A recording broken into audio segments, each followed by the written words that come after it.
not sure where to begin, but I suppose I'll start by introducing myself.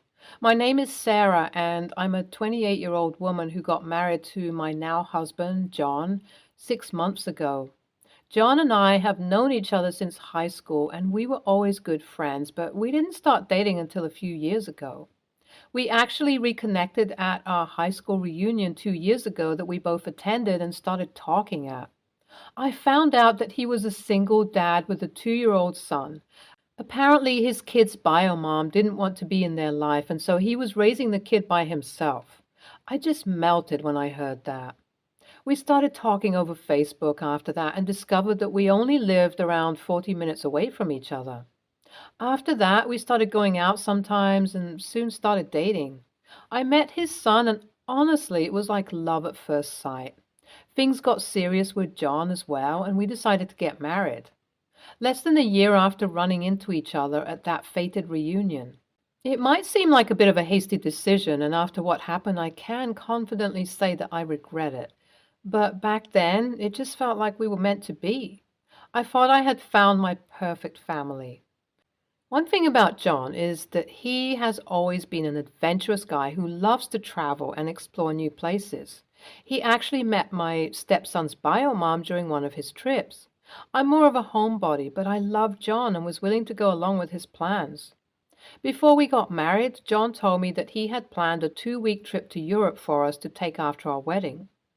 I was hesitant at first, but I eventually agreed, and we spent the next few months planning and preparing for the trip. We got married in a beautiful ceremony with our families and friends in attendance. It was the happiest day of my life, and I felt like everything was perfect. However, things took a turn for the worse shortly after we returned from our honeymoon. A few days after we got back home, John sat me down and told me that he had to leave for another trip. This time it was a solo trip to South America, and he would be gone for 12 weeks.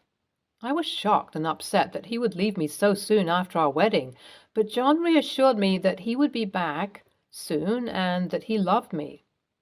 The next few weeks were tough. I was left alone with our 4-year-old son, Alex, and I had to take care of everything by myself. I was exhausted and overwhelmed, but I tried my best to be strong for my son. I missed John terribly, but I tried not to let it show. Finally, after 12 long weeks, John came back home. He was happy to see me and Alex, but I could tell that something was off. He was distant and moody, and he spent a lot of time on his phone and computer. I tried to talk to him about it, but he always brushed me off and told me that everything was fine. I tried to believe him, but couldn't shake the feeling that something was wrong. One day, out of the blue, I woke up to an empty bed with a note from John saying that he needed to leave and that I shouldn't try to reach out to him. My first reaction was to run to Alex's room. I saw that he was peacefully sleeping. I was so upset. A million thoughts were running around in my head. Had he just left us again? Where was he now? I tried reaching out to him, but he had blocked me everywhere. I couldn't even call him. I was just absolutely devastated.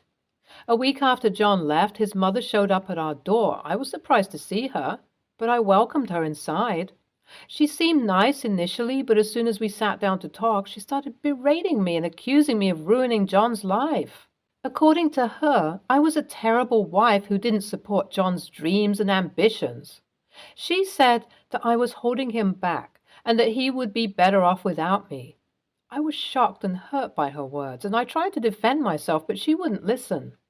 Then she dropped a bombshell. John had told her that he was planning to leave me and that he wanted a divorce. His mother told me that John had already started the divorce proceedings and that I needed to leave the house immediately. She also told me that she would be taking Alex with her because that's what John wanted. I was devastated. I couldn't believe that John would do this to me, and I felt like my world was falling apart. But something inside me snapped, and I decided that I wasn't going to go down without a fight. I told John's mother the truth about what had happened. I told her about the 12-week trip that John had planned and how he had left me alone with Alex to go on a solo trip to South America. I told her about how he had been distant and moody since he came back and had left without notice, and I didn't even know where he was. She wouldn't believe me at first, but I showed him all the text I had sent John while he was in South America. She went through everything and finally believed me. To say she was shocked would be an understatement. She was completely horrified. She apologized to me repeatedly for being nasty to me and said that if she had any idea what was going on, she would have helped me. She then told me that she would make John pay for his actions and cut him off from the family money completely by leaving everything to Alex in the trust fund till he turns 21. She asked if I needed her to take care of Alex till we reached a solution regarding John, but I'm honestly happy to have him and see him as my son. She did offer to help financially, which I was glad to accept. Kids are expensive. The whole thing happened yesterday, and I haven't had any contact with John since then. I honestly don't know how he'll react. I've been thinking about our marriage as well, and I don't know if I still want to be married to him. Update 1. I was really not expecting the overwhelming amount of support and encouragement that I've received from the Reddit community. So many people shared their stories and offered advice, and it really helped me to feel less alone during this difficult time. I am so grateful for all the kind words and messages. It has given me the strength to keep fighting for Alex and myself. To clarify some things, John does have a job of his own. He's a freelance writer and writes about his travels mostly. Honestly, he's pretty good, but it's not his job that pays for his lifestyle, it's his family's money. John's family has been in print media for generations. His grandfather founded a newspaper that is still quite popular, and they also have a publishing house of their own. His mom handles all the business since his dad passed away years ago when we were in college. My mother-in-law has cut him off financially and canceled all his credit cards. He hasn't reached out to me yet, but I'm sure he'll do so in no time. Alex keeps asking where Dad is, and every time I look at him, my heart just breaks. I'm just really glad to have my mother-in-law by my side. Update 2. Guess who finally showed up? My husband was absolutely furious when he realized his credit card was canceled. He was in Alaska apparently and had to ask a friend for money to fly back home. After coming back, he decided to visit my mother-in-law instead of seeing me and Alex, and she told him that she knows everything and that he wouldn't get a penny from her anymore. You can imagine how angry he was. He showed up at our place completely red with anger. We had a huge fight, and he told me I was ruining his life by feeding lies to his mom. I didn't back down either and told him if he doesn't leave, I'll call the cops. He left fuming, telling me that he'll make sure I pay for what I've done. The moment he left, I called my mother-in-law. She helped me get a protective order against my husband, and we've started the divorce process. I'm really glad Alex and I have her by our side. Things are pretty uncertain now, but I'm hopeful that something will work out for the best. Again, thanks for all of your kind words. I truly appreciate them. Update 3. Wow, it has been nearly 6 months since my last update. I'm sorry for not updating you guys earlier, but so many things have been happening that this completely slipped my mind. After a lot of legal battles and negotiations, I am happy to say that I am now divorced from John. Many people ask me if I would try to get custody of Alex during the divorce, but honestly, that would get extremely complicated legally as he is the only biological parent, and we've barely been married for a year. Although I do have some good news for you guys. John's mother has been a tremendous help throughout the process, and she holds sole custody of Alex as his biological grandmother. Her excellent lawyers proved that John wasn't a reliable parent because he had left Alex in my care multiple times, and he didn't have a stable source of income. It was a very complicated and exhausting trial, but John's mother won in the end. She is still incredibly nice to me and tells me that I can see Alex anytime I want. Poor baby doesn't understand what's happening, but he's adjusting well to living with his grandma, and I see him practically every other day. I really couldn't have done any of this without her. John has been ordered to pay alimony and is not allowed to contact me or Alex unless it's through our lawyer. It has been a long and difficult road, but I am relieved to finally have some closure and to be able to move on with my life. Your ex-husband is a deadbeat, and I'm really glad the kid is not under his care anymore. I'm pretty sure he only married you so that he has someone to care for his son 24/7 in the first place. You're quite lucky to have your mother-in-law by your side.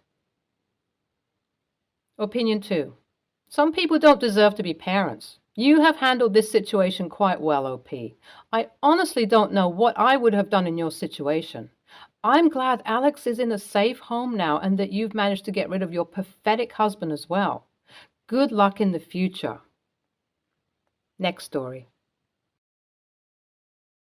We're in a bad situation. My husband's brother Jack and his wife Linda passed away in a car accident and left behind 2 kids, 14 female and 11 male. My in-laws are devastated, as are the kids, are the grandparents, but since they're all living in assisted living, they can't take in the kids. They want the kids to stay in the family, so they want the kids to go to one of Jack or Linda's siblings, Sam, his sister, or Linda's brother George or sister Amy. The kids are currently staying with George, though his wife only took them in because she thought it would be temporary. Money is tight for them, and recently she told him that she'd leave him if it turns out he tricked her into taking the kids permanently. Now, George wants out. Sam's sister lives by with roommates in New York. So it's down to us and Amy. Amy told the grandparents that Sam and I will, without asking us first. All 5 people have called Sam at some point to tell him it's the right thing to do. But we really can't. Our house only has 3 bedrooms and we have 3 kids. We cannot afford a bigger one and there is no basement. Amy says we are the only ones who could take in the kids because she and her husband are child-free and so don't know how to take care of kids.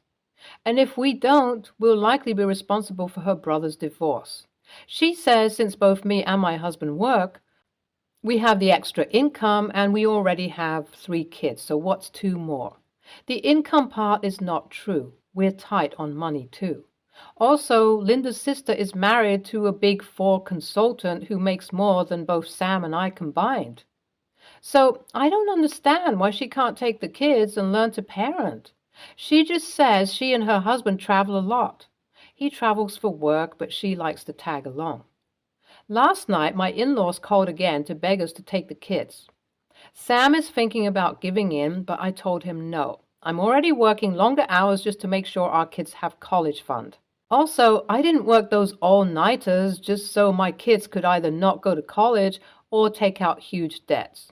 I said I still think Linda's sister should have to give up her traveling with her husband before we make our kids cram into the same room and spend their college funds on their cousins. Sam said we should ask the kids to see if they're okay with it, which really pissed me off. I'm not passing the guilt to my kids so some flighty woman can vacation with her husband while everybody else struggles to make ends meet. At the moment, I considered telling Sam that if he dared to involve our kids, I'd leave him too. The only reason I haven't is because I don't want Jack and Linda's kids to think that they're causing everyone's marriages to break down. Still, this is a really bad situation, and I feel bad for the kids. I told Sam we need to convince the grandparents to either find distant relatives, we can help search, or get Amy out of her permanent vacation. AITA? Edit. To clarify, no, Jack and Linda did not leave anything for their kids, not even life insurance or a house. This would not be a problem otherwise. Nobody except Amy's husband has extra money to help us out financially. Amy has said already she does not want to help, including get a bigger place. We do not have the money or space for the kids, but would take the kids if we did. Edit 2. For the people who keep asking, if Sam and I die, our children will go to my parents because that's what it says in my will and I have life insurance. Edit 3. For those of you who think I should give up my children's college funds because they might not want to go to college, they already said they do.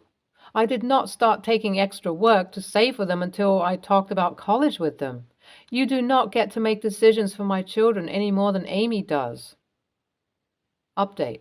Thank you to the people who posted good advice and the people who sent resources in direct messaging. I called my state's Department of Children's Services about getting approval as foster parents. They said we can only have 2 kids per room and they must be of the same gender. So Sam and I do not meet the minimum requirements for housing unless we only take the boy. There is no way the kids or the grandparents will agree to splitting up the kids. They also said we cannot use an RV to count for a bedroom. I also called about the kids' Social Security. They can get $900 a month in benefits because the amount seems to depend on how much their parents worked. Jack worked sometimes and Linda did not. Sam and I have explained that we are not legally eligible to take the kids to the grandparents. They now think Amy should take the kids, but I don't think she's going to. Either way, we are staying out of their talk with her, which is a nicer thing than what she did to us. I'm going to try a few other things to help find the kids a place to stay. One idea was to make Amy ask her and her husband's friends to help find good and safe foster parents, and we can visit the children if they want us to. I think she will do it this time because she is the only one left who can legally take the children, unless the law in Georgia state is different. For the people who are child-free, I don't mind that people choose to be child-free or want to stay child-free, but Amy cannot volunteer me and my husband without asking us, and then expect that we will not ask her to spend some effort in helping the kids find a place to stay, even if not with her. Making some phone calls will not stop her from being child-free. Her choice to be child-free does not mean she gets to freely be mean to us by first trying to push responsibility on us, and then run away from all responsibility when it comes to light that only she, among the family members, is qualified to take the children. Wow, so sad. What a tough situation.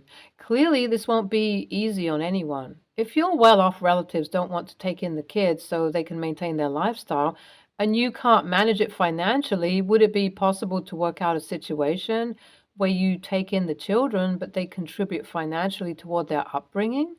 This is a whole family situation and shouldn't land on just one part of the family. Everyone should be willing to pitch in to help, but it sounds like no one is. ESH, big time. NTA for being scared to take the financial responsibility of 2 more kids. That's a lot.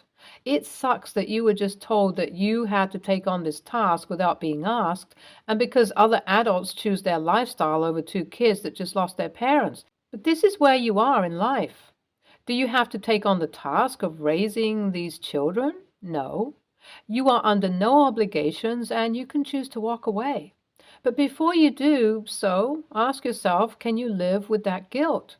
I understand the financial burden this would put on your family, so before you make any decision, contact CPS and see what services are available to you to help raise these kids. As orphans, they should be entitled to Social Security benefits and free college, and I'm sure a few more things. By doing this, you can make an informed decision. But if you are going to resent these children, do not take them in. If you cannot love them and help them heal, do not take them. If you cannot love them like you do your children, do not take them. These kids do not deserve any of that. ESH. Amy is in the wrong for pushing the kids on you, but you are also an a-hole, not for not taking the kids, but because you are trying to push them on a child-free couple. The way you talk about Amy, you despise her for being child-free. Well, guess what, OP? People are allowed to be child-free. It doesn't make their time any less valuable than yours. No, they shouldn't have to learn to parent because it's not the life they want. As a child-free person myself, I can say I hate people like you who think they are better because they popped out kids. Also, in my experience, people who talk shit about child-free people are the ones who are jealous. Let the woman travel and live her life and stop being such a holier-than-thou stuck up. Stay tuned for more stories from our girl relationships.